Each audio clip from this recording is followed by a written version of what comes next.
kisah Nabi Yunus alaihi salam. Negeri Ninawa dikaruniai berkah yang luar biasa oleh Allah. Mereka hidup dalam kecukupan dan kemakmuran. Namun sayangnya, mereka sama buruknya dengan kaum Bani Israel. Mereka menyembah berhala dan selalu saja mengabaikan dakwah Nabi Yunus, Nabi yang diutus untuk menyadarkan penduduk Ninawa. Nabi Yunus terus berdakwah bertahun-tahun lamanya, tetapi penduduk Ninawa tetap tidak mau menerima ajaran Nabi Yunus. Bahkan mereka tidak takut terhadap ancaman azab atau siksaan dari Allah. Mereka tetap saja menyembah patung-patung dan benda-benda bertuah lainnya. Sikap membangkang penduduk Ninawa tersebut membuat Nabi Yunus marah. Hingga akhirnya Nabi Yunus memutuskan untuk hijrah ke negeri lain. Sebelum pergi, Nabi Yunus mengingatkan akan datangnya azab atau siksa dari Allah yang sangat pedih. Namun, pesan itu tetap tidak dihiraukan. Sepeninggal Nabi Yunus, hukuman dari Allah benar-benar datang. Gelombang panas datang menerjang, sawah dan ladang mengering, sungai tak lagi terisi air, hujan tidak turun, dan di tengah-tengah bencana itu, barulah penduduk Ninawa sadar bahwa perkataan Nabi Yunus itu benar, bahwa Allah adalah Tuhan semesta alam dan tiada Tuhan selain Allah. Sementara itu, Nabi Yunus menumpang sebuah perahu untuk pergi ke negeri seberang.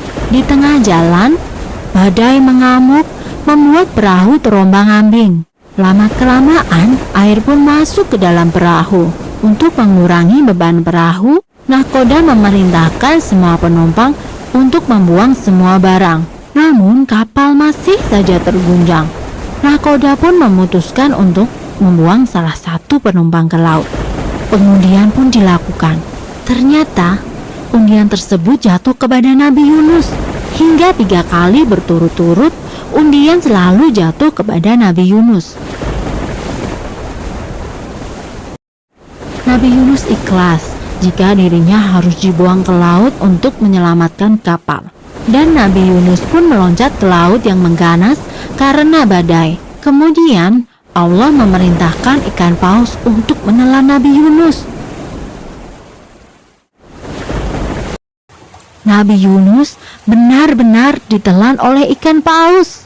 Kini ia berada di dalam perut ikan paus. Nabi Yunus terus-menerus berzikir dan berdoa kepada Allah untuk memohon ampunan. Setelah berhari-hari lamanya, barulah ikan paus itu menepi ke pinggir pantai. Nabi Yunus bersyukur karena ia masih hidup dan bisa keluar dari perut ikan paus. Meski demikian, ia keluar dalam keadaan sakit karena berhari-hari tidak makan dan minum. Kemudian Allah menumbuhkan pohon labu. Nabi Yunus diperkenankan untuk makan buah labu tersebut.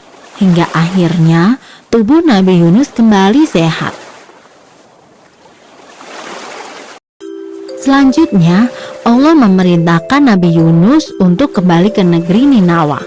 Nabi Yunus pun mematuhi perintah Allah. Penduduk Ninawa yang telah bertaubat menyambut kedatangan Nabi Yunus dengan penuh sukacita. Dan mereka pun berjanji untuk mengikuti dan mengamalkan ajaran Nabi Yunus.